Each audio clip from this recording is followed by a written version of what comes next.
Olá a todos, boa noite, sejam todos muito bem-vindos a mais uma das séries de lives que a Associação Brasileira do Sono tem promovido para a gente discutir e conversar sobre a Semana do Sono. Semana do Sono que neste ano tem um tema muito bacana, muito interessante, que é discutir oportunidade de sono igual a todas as pessoas. A gente tem tratado bastante sobre temas relacionados à disparidade que pessoas de diferentes gêneros, etnias, raças, faixas etárias, níveis de escolaridade podem vir a ter. Na live de hoje a gente vai discutir bastante sobre diferenças climáticas e diferenças sociais e como elas podem impactar na saúde do sono. Para isso eu tenho dois convidados que eu vou apresentá-los em um instante, assim que eles... Nossos convidados de hoje estão entrando neste instante. Olá. Olha só, já estamos com nossos dois convidados de hoje. Temos aqui comigo, nós temos a doutora Juliana Macedo, que é neurologista de Goiânia e é também a presidente da regional do Centro-Oeste da Associação Brasileira do Sono. Temos também o professor Mário André Leocádio Miguel, que foi por bastante tempo professor da Universidade Federal do Rio Grande do Norte, mas agora é professor da Northumbria University, no Reino Unido.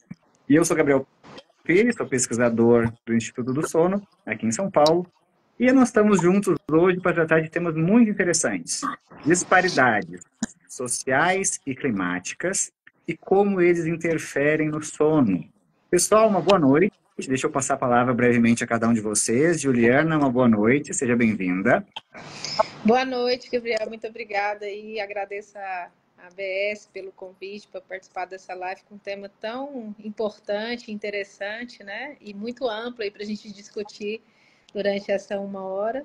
Agradeço aí o convite mais uma vez. Muito boa noite também, Mário. Prazer estar com você na live, né? Vai acrescentar muito aí para a gente nessas considerações climáticas aí.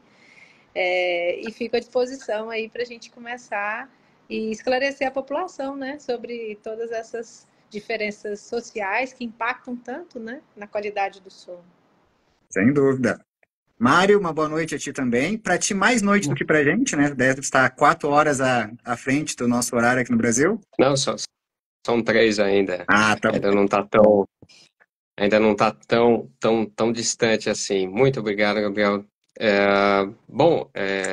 Sempre um prazer participar, não só dessa semana do sono, mas o máximo que eu consigo participar da programação ao longo do ano da ABS. E eu acho que, de fato, o tema é, acima de tudo, muito curioso, né? A gente pode trabalhar bastante ele em vários aspectos diferentes e eu espero conseguir contribuir também um pouquinho para essa conversa. Perfeito. Então, para as pessoas que nos ouvem, nos acompanham aqui no Insta da Associação Brasileira do Sono, eu lembro que o nosso chat aqui embaixo, deixem comentários ao longo da conversa inteira, que a nossa equipe vai anotando as dúvidas, as perguntas, e nós vamos responder tudo o que for possível, estiver ao nosso alcance, enquanto a gente vai tratando desse tema. E eu começo ele com uma pergunta bem simples, direta, mas não fácil de responder.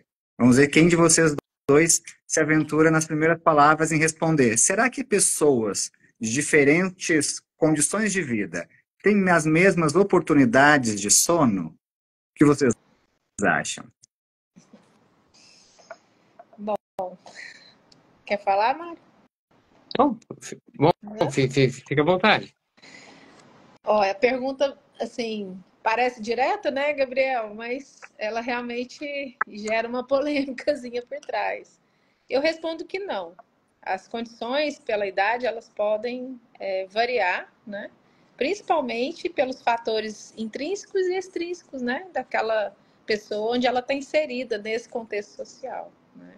Então, existe uma variação muito, muito importante, assim, não só o gênero, como a classe social, como a chance, a oportunidade de ter um sono de qualidade. Porque quando a gente fala em sono de qualidade, a gente não pode esquecer que as condições têm que ser ideais. E imagina essa diferença está impactando não só socialmente como na idade também. A gente sabe que com o envelhecimento, né, a gente vai tendo uma mudança na nossa fisiologia do sono, a gente vai ter um sono mais leve, né, do ponto de vista biológico, a gente vai tendo um sono profundo com uma menor porcentagem, mais despertares. Então, vai variar ao longo da idade também, né? E Sim. então, assim, são vários fatores associados: sexo, idade, condições de sono adequadas, questão de oportunidade adequada para dormir, né? Tempo de sono, e fora os distúrbios do sono, que são inúmeros aí, que vai afetar essa qualidade com o envelhecimento também. Sem dúvida. Eu lembro de ter uma conversa há um tempo atrás, uma jornalista aqui em São Paulo chamada Michele Prazeres. A Michele, ela capitaneia um programa aqui em São Paulo chamado Desacelera SP. Em uma certa momento das nossas conversas, em alguma sessão de discussão de sono aqui em São Paulo, nós comentávamos como ser capaz de ter um ambiente adequado para dormir e oportunidade na minha agenda para exercer um sono de qualidade é um privilégio social. Nem todas as pessoas têm o direito de poder dormir bem, mesmo que até numa condição livre de distúrbios de sono. Sim. Se a minha rotina, a minha classe social, os aspectos financeiros da minha vida não me permitem chegar em casa em determinado horário, sair de casa em determinado horário, eu não tenho o direito de exercer o meu sono, né? Então, existe um aspecto de disparidade social que é um privilégio de pessoas que conseguiram, ou têm alguns privilégios, ou conseguiram coisas na vida em que o sono pode ser exercido com mais facilidade, né? Sim, com certeza. Isso é muito importante, né? E considerando o fato também que muitas vezes a gente assume tantos compromissos profissionais, sociais até, pessoais, familiares, que a gente vai deixando o sono para escanteio também, voluntariamente, né? Além de tudo isso que você comentou, todos esses fatores. Por quê? Porque acaba que a gente tem tanta demanda, tanta sobrecarga de trabalho, né? E que acaba não priorizando, porque talvez não sabe a importância, né, também de se dormir bem. A gente sabe, a gente sente, né, é instintivo Claro.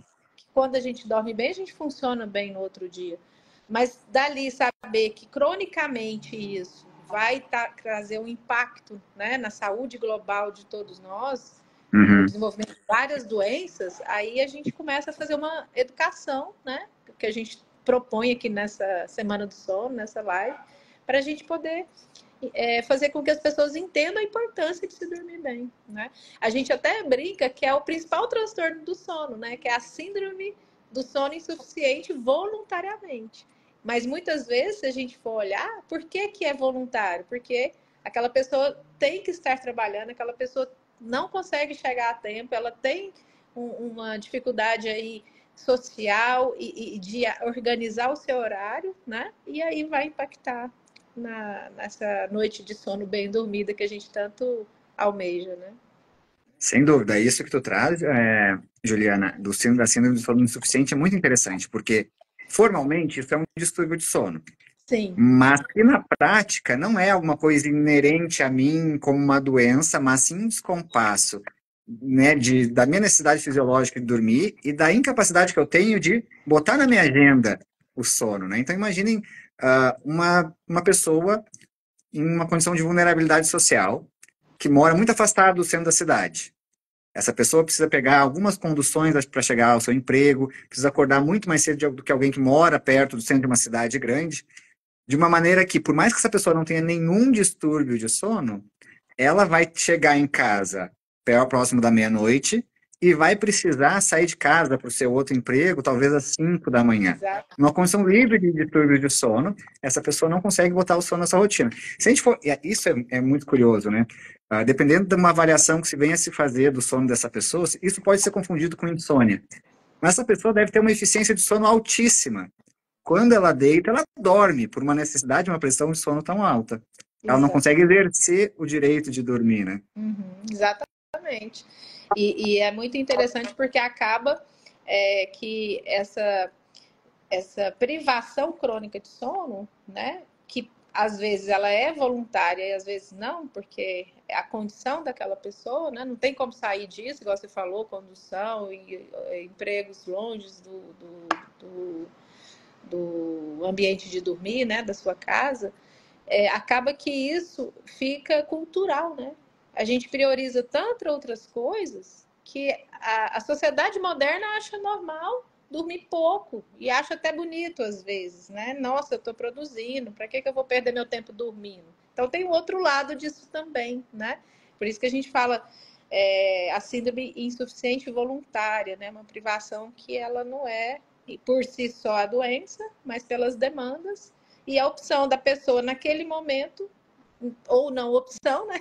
Dela ter que trabalhar em vez de dormir, ou ela ter que estar na condução até chegar em casa. Né? Fantástico.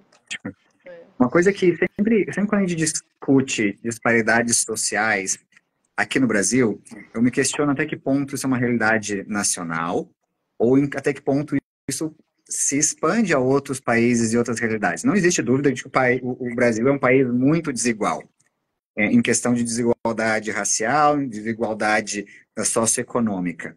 Mas hoje a gente tem a honra de ter um convidado, de certa maneira, internacional, que hoje vive um país com realidades socioculturais diferentes.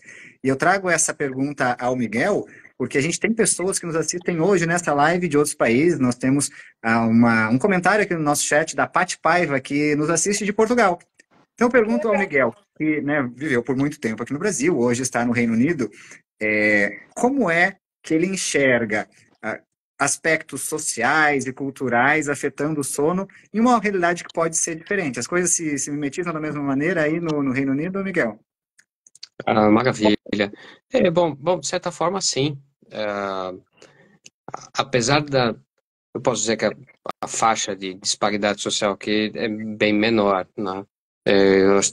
Talvez na Europa como um todo, mas ainda assim a gente tem um degradê que envolve diversos aspectos. Mas veja, todas essas questões de sono, essa compressão do sono, esse fato de você ter que se deslocar mais, né? Quanto menor for a sua condição social, então, tanto a compressão no final quanto no início do sono, isso a gente observa aqui também nos nossos trabalhos e no dia a dia, né? As pessoas têm que se deslocar mais, as pessoas têm menos acesso a transporte, inclusive coisas que nós estamos fazendo agora. A gente está avaliando sono em diferentes regiões e vendo, por exemplo, o grau de urbanização, segurança. Parece até estranho falar disso por aqui, né? Mas a sensação de segurança, o quanto isso interfere não só em aspectos objetivos, mas também subjetivos de sono, pensando na qualidade, na eficiência e por aí vai. Então isso acaba acontecendo aqui também. E a gente tem minorias, né, que tendem a ter mais queixa de sono também, como existem as diferenças regionais e sociais que a gente encontra no Brasil. Então, de forma relativa, né, sempre bom falar isso, de forma relativa a gente encontra isso também em outros lugares, e aqui, por exemplo. Muito interessante, porque ao passo em que a fala da Juliana nos trouxe o conceito de síndrome de sono insuficiente, a tua fala me trouxe o conceito de uma outra proposta de distúrbio de sono que foi feita no passado, não muito implementada enquanto diagnóstico, que é o distúrbio de sono ambiental. Ambiental não no sentido do meio ambiente, mas de algo do ambiente que me cerca, piorando meu sono. Quando isso foi proposto para que se entrasse nas classificações internacionais de distúrbio de sono, isso é muito pensado numa questão, por exemplo, de conflitos armados. Eu não sou capaz. Hoje a gente está, infelizmente, vivendo muitos conflitos armados mundo afora, né? Lembrando que a Semana do Sono é um evento mundial, no Brasil aqui, feito pela ABS, mas é mundial. E mundo afora a gente está vivendo conflitos em vários locais. E é inviável que as pessoas durmam com barulhos de bomba, tiros e movimentação bélica por todo lado, né? Então, a ideia do distúrbio de sono ambiental veio historicamente dessa preocupação de pessoas dormindo em zonas de conflito, mas a gente nota isso em condições que não são bélicas, mas estão aqui no Brasil, por exemplo, pessoas que moram em uma determinada comunidade sabendo que existe um ponto de venda de drogas perto de casa, ou pessoas que moram perto de um rio sabendo que ele pode inundar na próxima chuva, ou pessoas que moram perto de uma encosta sabendo que ela pode deslizar dependendo das condições climáticas. Isso é curioso, porque o aspecto do ambiente que me cerca impacta meu sono. E isso no Brasil, no Reino Unido, onde quer que nós estejamos, né, amigão? Exato, exatamente.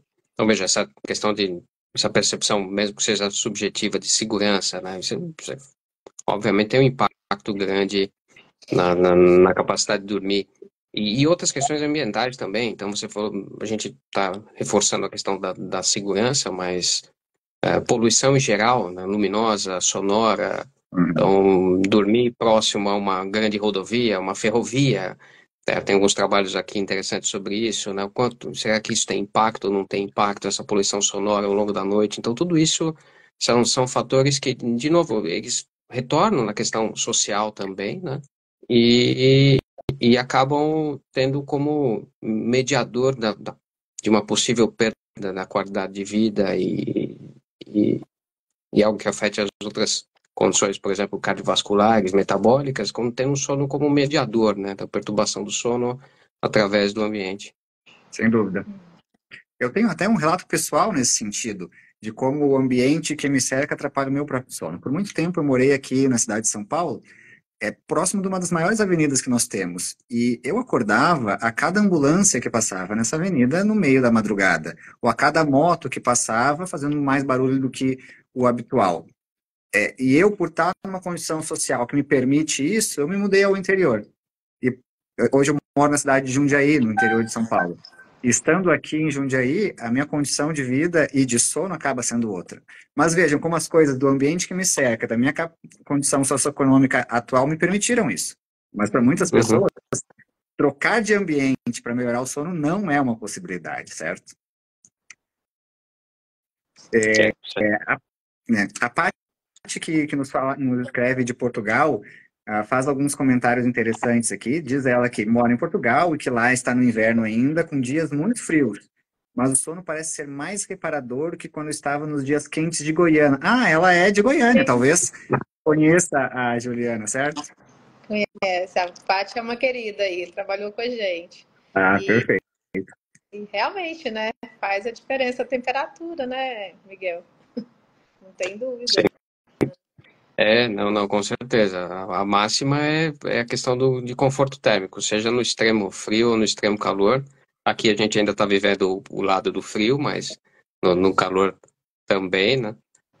E esse relato dela que o sono tende a ficar melhor no inverno, de certa forma tem lastro, né? Então, o calor tende a diminuir o tempo de sono, deixar o sono um pouco mais superficial, e por aí vai, né? Porque fisiologicamente a gente tem que abaixar a temperatura, né, Gabriel, para ter um sono reparador. E no calor, muitas vezes, dependendo das condições, a pessoa não tem um ar-condicionado, não tem uma ventilação adequada no ambiente de dormir, né, no quarto, ela vai ter muito micro despertar, né, vai acabar não aprofundando adequadamente. E o frio, ele dá uma proteção. Se você está bem coberto, aí a temperatura vai mais ou menos o que pretende, né? Sem dúvida. E também existe, além do aspecto fisiológico, de fato, a gente dorme melhor com temperaturas do ambiente um pouquinho menores do que a média do dia, né? Talvez porque a gente evoluiu sempre com temperaturas menores à noite, então tem um aspecto evolutivo nisso. Também tem dois aspectos interessantes. Primeiro, a nossa capacidade social de se adaptar a diferentes temperaturas. No frio, eu ponho uma coberta. No calor, a gente tem tido madrugadas muito quentes, com ondas de calor que a gente nunca viu, né? É inegável que a gente tem vivido alterações climáticas grandíssimas aqui no Brasil. Quando está muito quente, na ausência de um ar-condicionado, a gente sabe que na realidade brasileira, em muitos lugares não é possível que você tenha ar-condicionado por questões financeiras, no calor é realmente bastante difícil dormir, né? Exatamente. Tem uma... Pois não, desculpa. Não, pode complementar. É a Luciana Sturges que fez uma consideração ali. A Luciana Studer, sim. Ela Luciana Studart, que é membro da diretoria da Associação Brasileira de Sono, e nos comenta de que as nossas orientações precisam ser customizadas, levando em conta questões sociais semelhantes às prescrições de dietas. De fato, nessa condição que eu mencionei para vocês, né, em que a gente considera uma pessoa em uma condição de vulnerabilidade social, em que ela chega em casa à meia-noite e precisa levantar às 4 da manhã, o que essa pessoa precisa para melhorar o seu sono? De mais oportunidade para dormir. Então, a gente sempre fala isso nas recomendações de higiene do sono, de que as pessoas têm que ter um ambiente adequado para dormir, as pessoas têm que programar a sua rotina para que o sono venha acontecer naturalmente, as pessoas têm que dormir num ambiente confortável, numa cama de boa qualidade. Mas chega um ponto, quando a gente se depara com desamparo social, com desigualdades sociais, que são muito vistos em atendimento no sistema público de saúde, e depois eu quero ouvir bastante a Juliana sobre isso, mas quando a gente se depara com essas condições, essas recomendações que são clássicas de higiene do sono se tornam demagógicas. Uma pessoa em desamparo social não tem a liberdade de abrir mão de um dos seus 3 empregos para dormir melhor, porque isso implica em diminuir renda e talvez não trazer comida para casa. Às vezes não é. A gente teve experiências aqui no Instituto do Sono em São Paulo muito curiosas. Nós temos um estudo chamado EpiSono, o Estudo Epidemiológico do Sono da cidade de São Paulo, em que a gente recruta 1.000 pessoas, cerca de 1.000 pessoas a cada década, de todas as classes sociais de São Paulo, a classe A e da classe E, da A a E. Nós as trazemos aqui para o Instituto do Sono, que tem uma estrutura de hotelaria para polisonografia muito boa. E a gente quer saber como as pessoas dormem. Uma pessoa da classe E, eventualmente, chega aqui ao Instituto do Sono com uma estrutura muito boa, dormindo na nossa cama, que é uma cama de alta qualidade, sabendo que em casa, a cama que ela sempre dormiu foi um colchão de espuma no chão.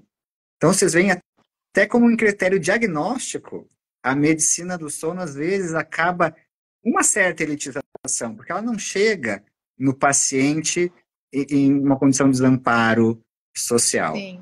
A gente conversou um pouquinho sobre isso, né, Juliana, antes da live, sobre como é que isso impacta o paciente que não está no sistema privado, que não está numa consulta privada, num plano de saúde, mas está sendo atendido pelo SUS. Quais são as queixas que essa pessoa traz? O que do histórico social dela impacta nas suas queixas de sono e o que se pode fazer? Uma pergunta muito importante, né? Porque eu trabalho diretamente no ensino, né? Na residência, na formação de novos neurologistas na área do sono. E o que a gente vê muito, assim, é muito impactante, é esse impacto da dificuldade até de individualizar o sono, Gabriel. Muitas vezes a gente atende ambulatório com muita queixa de insônia, né? Que é mais prevalente nas mulheres e tal.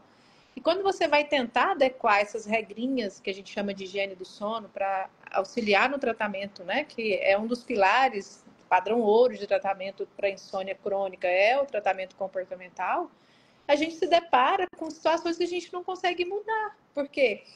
De repente é uma família ali com 12 pessoas, todas elas dormem num cômodo, ou no máximo 2 cômodos, elas têm que dividir aquele ambiente, então é criança com adulto e às vezes com idoso, em ritmos de sono totalmente diferentes, né? E a gente vê que vai interferir na fragmentação e sem condições alguma. Muitas vezes, como você falou, não tem um colchão adequado, não tem um ambiente, né, que propicia a diminuição dessa temperatura para o sono aprofundar, né? Não tem barulho, o quarto é claro. Então, assim, ai, doutora, eu não consigo mudar isso. A gente não tem onde dormir todo mundo no mesmo, né? Tem que aglomerar.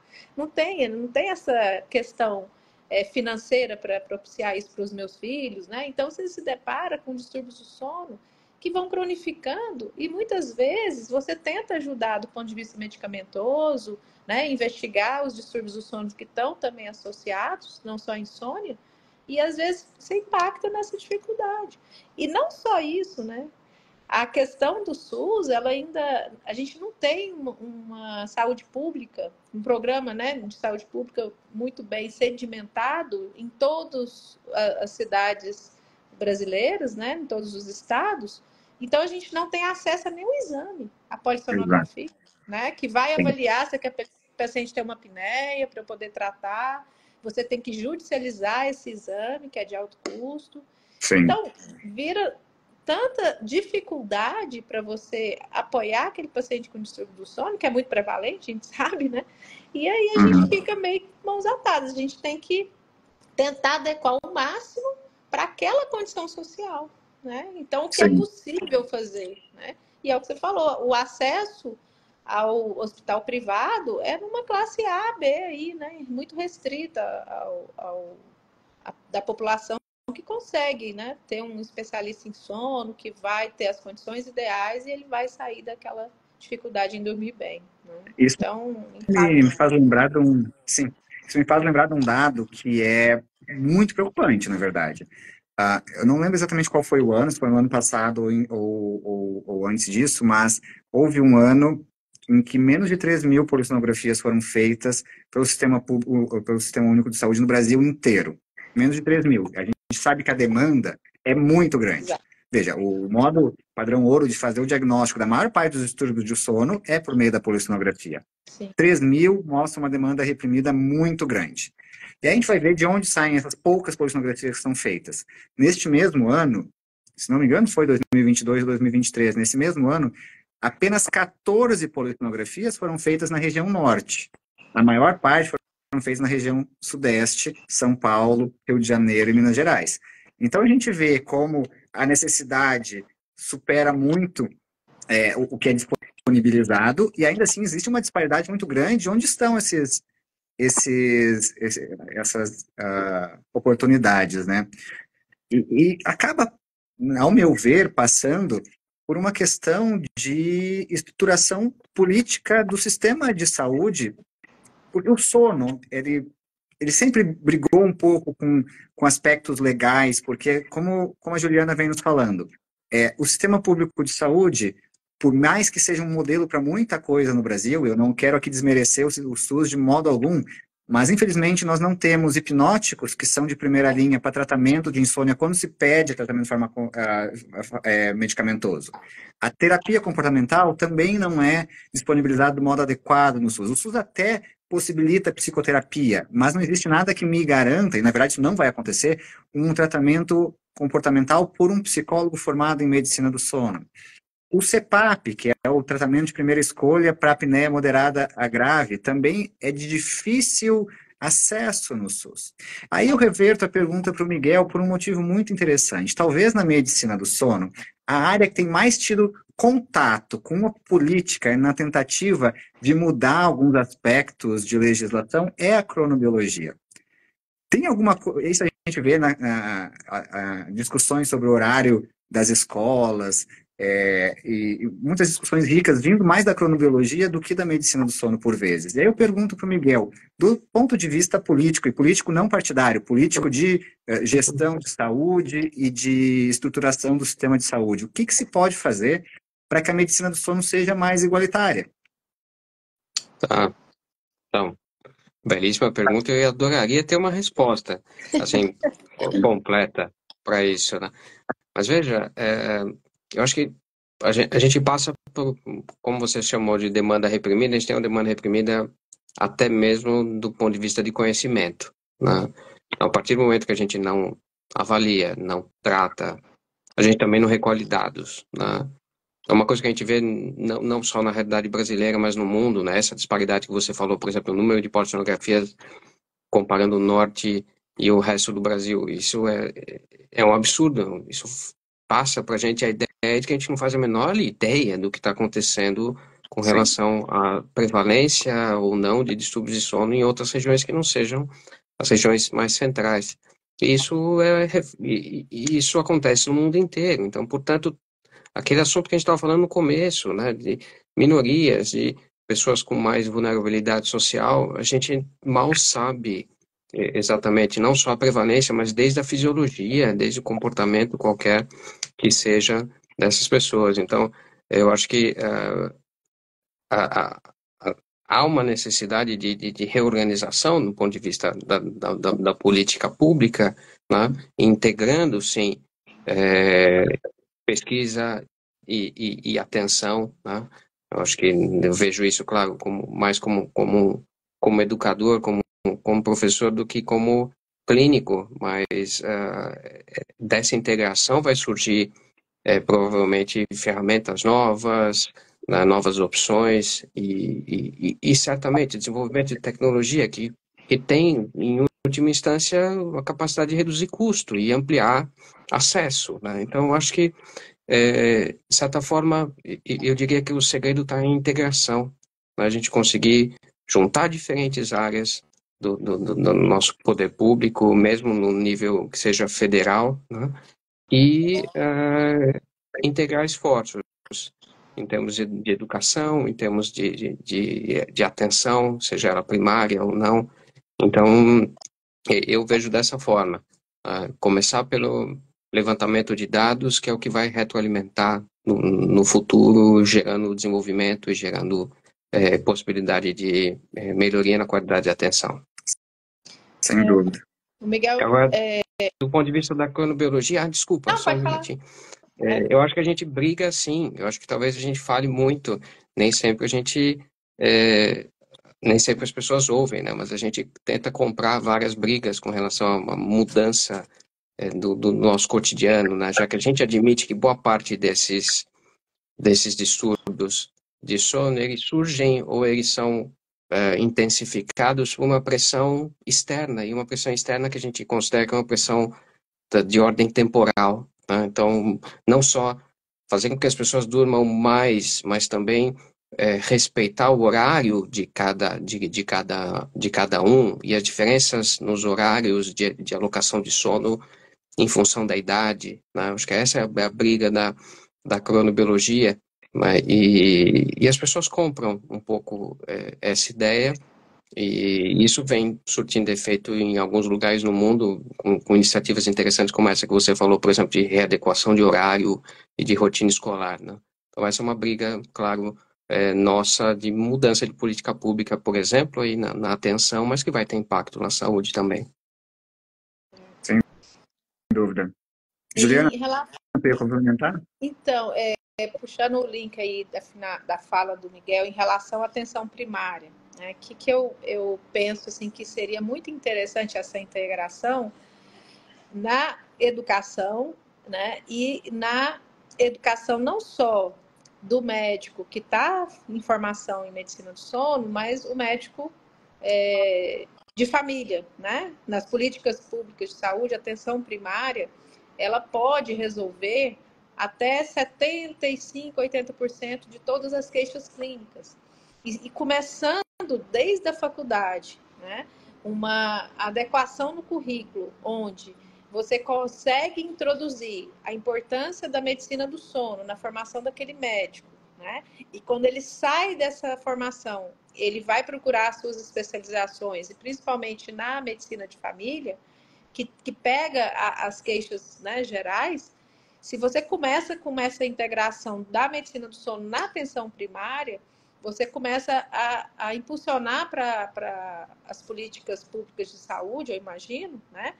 Via SUS, porque o modelo do SUS, igual você falou, é muito bem delineado. Se ele funcionasse na sua gestão plena, ele era muito integral, né? É um modelo assim que ele consegue dar o apoio desde uma família muito carente até uma pessoa que tem condições, porque ele é o sistema único de saúde. Então, se a gente conseguisse ter uma gestão através dessas políticas públicas de sono, igual a gente faz na Semana do Sono, é uma educação continuada para chamar a atenção, não só da população, como dos próprios profissionais e alunos e futuros médicos especialistas, né? E eu acho que isso tem que ser uma educação continuada para que a gente consiga fazer essa integração. Porque é alarmante, né? 33% da população tem apneia do sono, não é? Igual você falou do EPSONO, né? Que foi esse grande estudo aí do Instituto do Sono.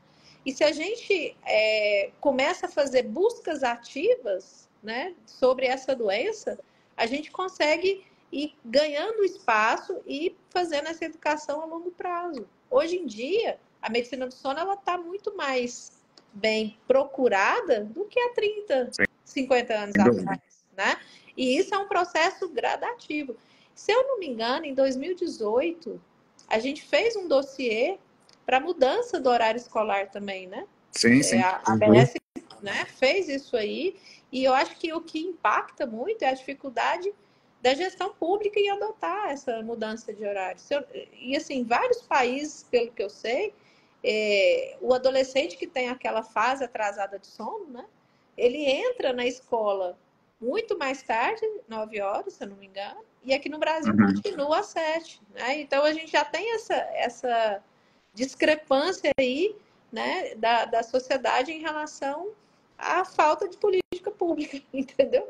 Então, assim, eu estou chamando atenção para vários pontos disso, porque eu acho que é nosso papel como formador, né, de opinião e também como educador dos futuros médicos que estão atuando na área da medicina do sono e da área do sono geral, a gente incitar, né, esse tipo de busca, né, de aprendizado e de incluir isso nos currículos. Eu acho que não é obrigatório, né, no currículo ainda tradicional, a área do sono.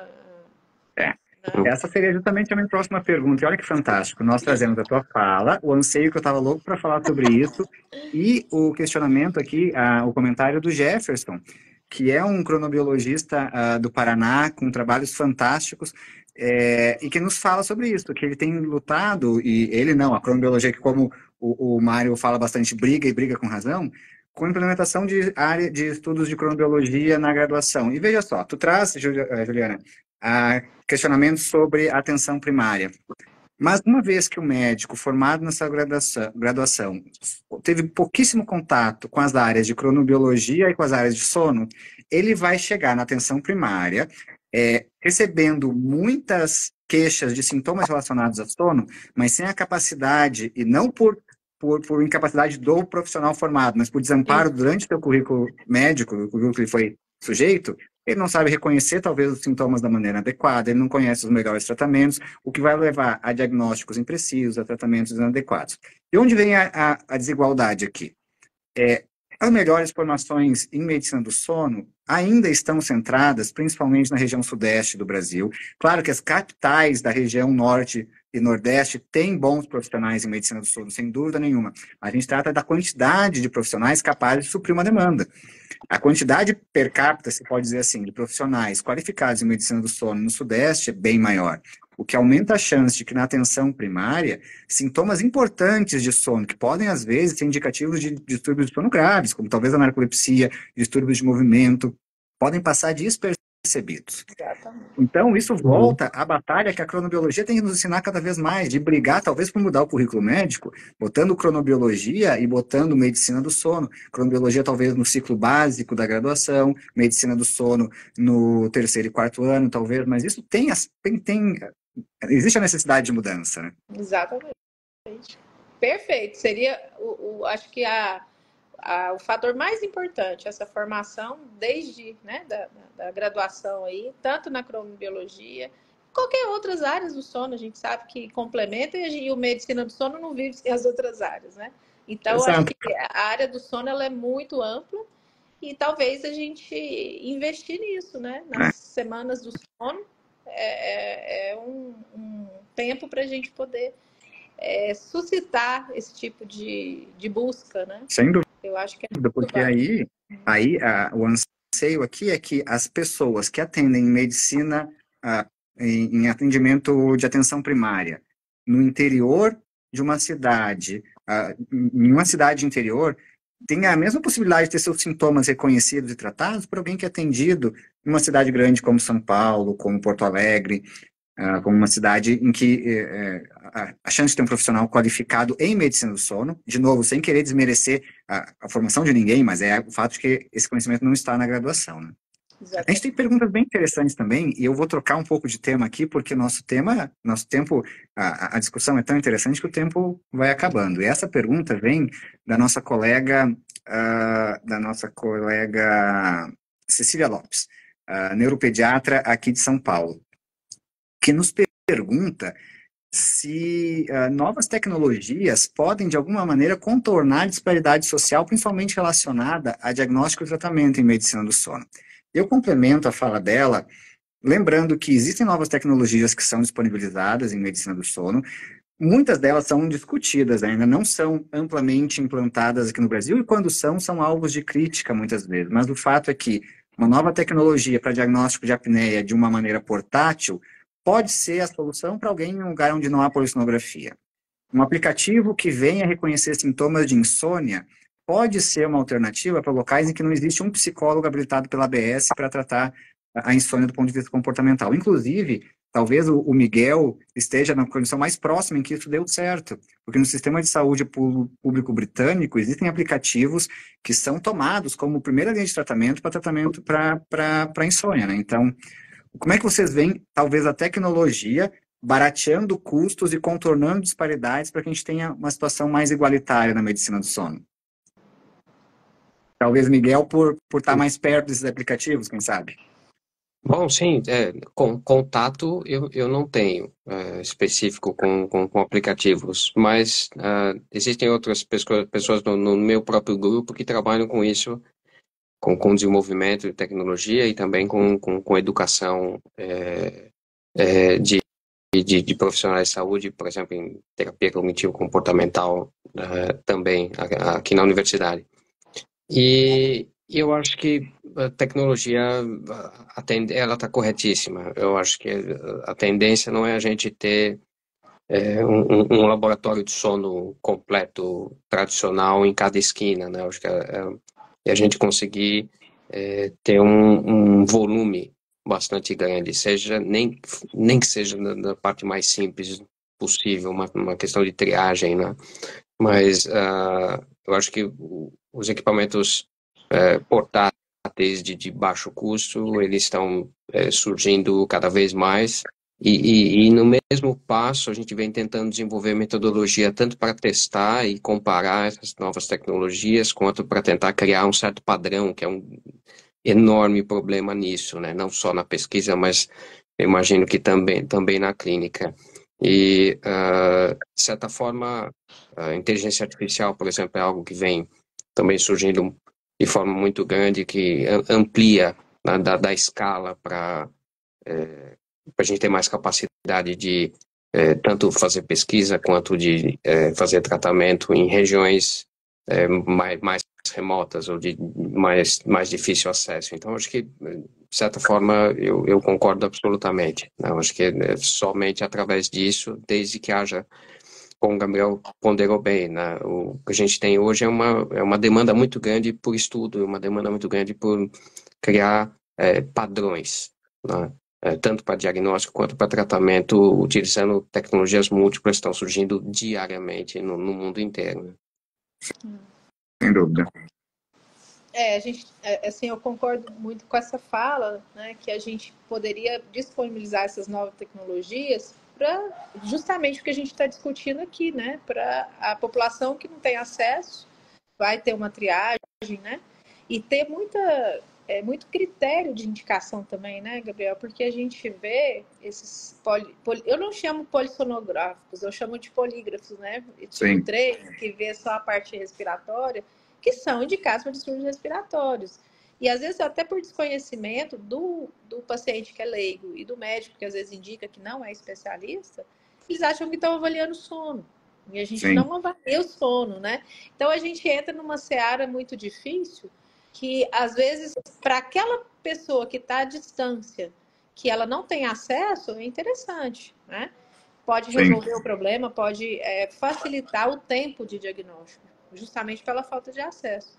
Mas a gente tem vários aplicativos também para tratamento da insônia crônica, né, que a gente conhece na prática clínica, que são muito bons, né, que a pessoa não tem condições de ter o acesso ao psicólogo do sono, né, que é o padrão ouro de tratamento, a TCCI, e ele vai, de alguma forma, beneficiar com essa nova tecnologia. Então, eu acho que se a gente tiver critérios, a tecnologia, o avanço sempre vai ajudar nesse diagnóstico e nesse tratamento. Mas tem que ter cuidado, né, para não explorar além do permitido aí. Sem dúvida. A questão da TCC, para quem nos ouve, talvez não tenha ouvido falar dessa sigla, TCC é a terapia cognitivo-comportamental, e a gente complementa como TCCI, terapia cognitivo-comportamental para insônia. E por que isso entra nessa área de tecnologia, né? Hoje existem no Brasil menos de 100, ou talvez um pouquinho mais de 100 psicólogos habilitados pela Associação Brasileira de Sono para usarem essa técnica. Psicólogos que se podem dizer psicólogos do sono. É impossível que se cuide da demanda de insônia por meio dos poucos profissionais que ainda estão formados, por mais que a ABS dê suporte à formação das pessoas, né? Então, a tecnologia pode ser uma possibilidade. Existem aplicativos que ou monitoram sintomas de insônia, ou implementam algumas intervenções para tratamento de insônia, mas aí a gente volta num ciclo meio vicioso. Primeiro, quando se fala de tecnologia, existem empresas de todos os tipos, né? Das responsáveis, infelizmente, as irresponsáveis. Quem deve ser a pessoa capaz de indicar um profissional a um paciente qual terapia utilizar quando for uma terapia digital? Ou qual exame para a apneia utilizar quando se puder fazer um portátil? O médico do sono, sabendo que o diagnóstico é prerrogativa médica. Mas até que ponto, de novo voltando na disparidade regional e geográfica aqui, o médico do sono, ou o médico não do sono, né, o médico que atende no posto de saúde da cidade do interior, conhece essas alternativas? De novo, quem as conhece são as pessoas dos grandes centros. Então, de novo, quanto mais próximo tu está de um grande centro, mais acesso tem a profissionais, a terapias e a diagnósticos mais precisos em medicina do sono. É bastante curioso isso. E aí, às vezes, a gente tem a percepção de que se dorme melhor em cidades de interior, mas talvez a gente só não sabe o que acontece nas cidades de interior. Né? Sabendo, claro, existe um aspecto social para que as pessoas durmam pior, de fato, nas grandes cidades, né? Mas a gente não sabe, talvez, qual é a prevalência de apneia do sono em uma cidade do interior. A apneia do sono tem critérios, né, de obesidade, de diferença de gênero. Então, são questões bem interessantes, né? Tem umas perguntinhas aí. Temos sim. Vamos nesses últimos 10 minutinhos que nós temos na nossa conversa, se vocês estiverem de acordo com isso, passar nessas perguntas que nos chegaram aqui, que tem umas bem interessantes de fato. A Hilda nos pergunta o seguinte, nos comenta o seguinte: uma campanha nos moldes das campanhas anti-tabagismo poderiam ser interessantes. O que causa falta de sono em uma população que está tendo maior longevidade? A população leiga precisa de informações. Então, talvez o ponto aqui seja campanhas públicas de promoção de sono. A Semana do Sono é uma delas, mas ela não é pública no sentido de promovida pelo governo, como a gente tem para diabetes, para hipertensão, para tabagismo. Por que será que isso acontece? Quando o governo começar a entender que se ele tratar o sono bem tratado e valorizar ele, a gente vai ter menos impacto de gasto, inclusive financeiro, porque quem dorme mal aumenta o risco de insônia, de AVC, de infarto, de hipertensão, de diabetes, e aí vai, né? Então, essa integração junto às políticas públicas está faltando. Eu acho que é o papel de educação continuada para as nossas autoridades, para implementar, entendeu? Eu acho que isso tem que ter um link, tem que ter essa mudança de paradigma aí. O impacto que causa na melhor... O sono, ele é um ícone, né? Ele linka todas as doenças. Então, se você tem um distúrbio do sono crônico não tratado, você vai aumentar o risco de várias outras doenças que eles têm programa público, né? Então, por que não a prevenção? Sim. A nossa medicina, ela é muito curativa, né? Entre aspas. Ela não previne a doença, ela não tem um olhar para o sono. Então, eu acho que é um apelo que a gente tem que fazer para as políticas públicas de sono saírem, né? Sem dúvida. Gente ter acesso. Isso aí é uma coisa muito importante. Não investir em políticas públicas de sono é um tiro no pé. Porque a pessoa com insônia vai ter maior incidência de depressão. E quem vai tratar essa depressão? Vai ser o sistema público de saúde. Pessoas com apneia do sono, não tratadas com CPAP ou com outro tratamento adequado, vão ter maior incidência de acidentes de trânsito. Quem vai cuidar dos gastos do acidente de trânsito? O sistema público de saúde. Então, existe necessidade que esteja em propostas públicas, né? Talvez o ponto seja de que uma intervenção para sono não seja tão barata quanto promover atividade física, principalmente quando a gente trata de tratamento e não prevenção, e os resultados não vão se dar em 4 anos. Então, eles não se dão num ciclo eleitoral. E talvez aqui seja uma briga que alguém deva encabeçar. A ABS está encabeçando, mas a gente precisa de suporte legal, legislativo, para que isso venha a acontecer. Quem sabe, de novo, nossos amigos cronobiólogos possam nos ajudar. Continuando a nossa lista de perguntas aqui. Guilherme Umemura nos comenta o seguinte. Guilherme é outro cronobiologista que trabalha conosco agora aqui no Instituto do Sono e comenta o seguinte: eu vejo que as mudanças de políticas públicas com justificativas cronobiológicas, e para essas mudanças com justificativas cronobiológicas, falta quórum devido a questões econômicas. Não faltam justificativas em saúde. Vide como foi a retirada do horário de verão no Brasil. É fantástico. O Mário pode nos comentar melhor sobre isso, inclusive. Que muito provavelmente a retirada do horário de verão não teve relação qualquer com o fato do sono da população potencialmente melhorar sem ele, né? A gente se posicionou quanto a isso, inclusive eu não vou conseguir recordar aqui quando, mas uns 2 anos atrás a gente acabou até publicando na revista do sono um posicionamento do Conselho de Cronobiologia, né, e fazendo referência ao posicionamento das principais associações de sociedades de sono no mundo, né? Então a questão do horário de verão é de fato um exemplo. E eu concordo com o Guilherme. Eu acho que às vezes a gente tem muita fundamentação, a gente tem muito argumento, mas falta de fato mobilização, né? A gente precisa ter mais voz, não só os cronobiologistas, né? Eu acho que todo mundo, no final das contas, acaba se posicionando, mas talvez a gente tenha que ser um pouco mais duro nisso e tentar avançar e convencer quem de fato tem o poder nos diferentes níveis, né? Sem dúvida. Não que a gente não tenha tido avanços públicos na medicina do sono. Isso aconteceu com algumas leis que foram propostas ao longo do tempo, que impactou, por exemplo, caminhoneiros nas suas jornadas de trabalho, profissionais de aviação, mas ainda existe uma necessidade muito grande que haja suporte legal para que diagnóstico, tratamento, acompanhamento e prevenção estejam todos contemplados nos sistemas públicos, né? Fantástica pergunta e a resposta. E uma coisa interessante, Gabriel, é que a Semana do Sono, ela não é por acaso que ela acontece em março. É em função dessa questão do horário de verão, que acabava começando em fevereiro, março, e começou a cronobiologia, né?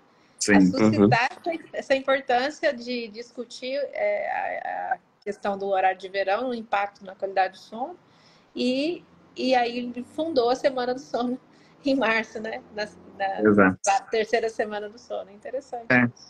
Para quem nos ouve talvez não conheça, no Brasil, a retirada do horário de verão foi uma decisão política e econômica, mas as sociedades de sono mundo afora sempre se posicionaram, sono e cronobiologia se posicionaram contra, principalmente nos últimos 10 anos, quando as evidências começaram a aparecer, evidenciando que o horário de verão ele tem efeitos agudos de uma disruptura circadiana muito forte, que tem efeitos não só no próprio ritmo de sono, mas na maior chance de que eventos cardiovasculares venham a ocorrer nessa troca que parece tão simples, 1 hora, mas não é.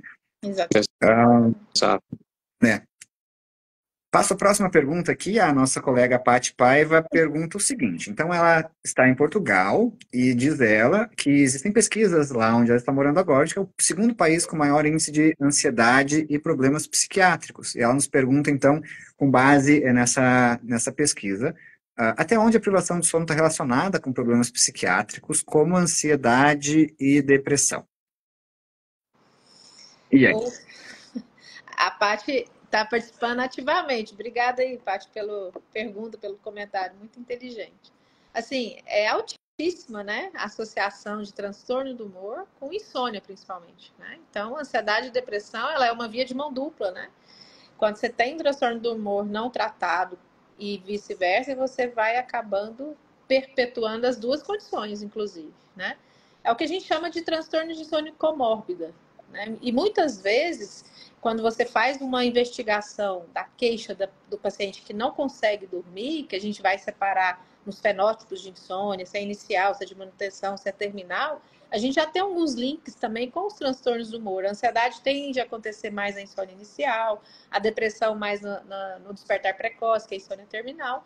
Então, existe uma relação muito intrínseca, né? E por isso, então, muitas vezes, a gente precisa lançar mão de um tratamento das duas condições ao mesmo tempo para a gente não ter esse impacto que ela está comentando, né? Então, talvez a pessoa faça uma seguinte associação leiga. Ah, eu estou ansiosa, por isso eu não durmo. Não, porque muitas vezes você controla o transtorno do humor, você trata muito bem tratado a ansiedade, a depressão, e a insônia perpetua. Aí entra todas as outras questões que a gente vem discutindo desde o início da live, né? As condições sociais, disciplinares, a pressão de sono, né? Tudo isso que impacta diretamente nessa perpetuação. Então, talvez por isso a gente tenha essa ideia, né? A insônia secundária a alguma condição médica, não, ela é uma doença por si só. Exato. Né? Então, a gente precisa ter esse olhar e você vê, país como Portugal, né, que tem, teoricamente, um acesso melhor aí à condição de saúde, é o segundo país, né, com essa incidência em transtornos ansiosos depressivos, segundo a pesquisa que ela mencionou aí para a gente. Muito bem. Então, nos encaminhando à parte final da nossa conversa de hoje, eu acho que a gente chega a conclusões que são um choque de realidade em certos aspectos, no fato de que pessoas com diferentes condições socioeconômicas, isso implica em diferenças de sexo e gênero, diferenças étnico-raciais, diferenças de classe social, todas impactam o modo como os distúrbios de sono se apresentam, o modo como as pessoas têm acesso a diagnóstico e tratamento e a capacidade delas de priorizar o sono na sua rotina. A gente concorda que isso é uma constatação, mas talvez a outra conclusão que nós fazemos daqui é a necessidade que isso mude, seja por força de lei, seja por mobilização social, seja por estimular a conscientização da importância do sono entre as pessoas. Essa conversa não vai parar por aqui. Mesmo. A nossa live, ela no máximo conscientiza. A mudança sai não só dos profissionais de sono, não sai com certeza de nós três que estamos aqui, mas de todas as pessoas que passaram por essa live. Então, promover a conscientização e a consciência de que sono é importante é o primeiro passo. Tanto que essa conversa não termina aqui, que eu já convido todo mundo que nos ouve aqui a continuar acompanhando as atividades da Semana do Sono. Não terminam hoje, a gente tem atividades a semana inteira, a gente está apenas no segundo dia.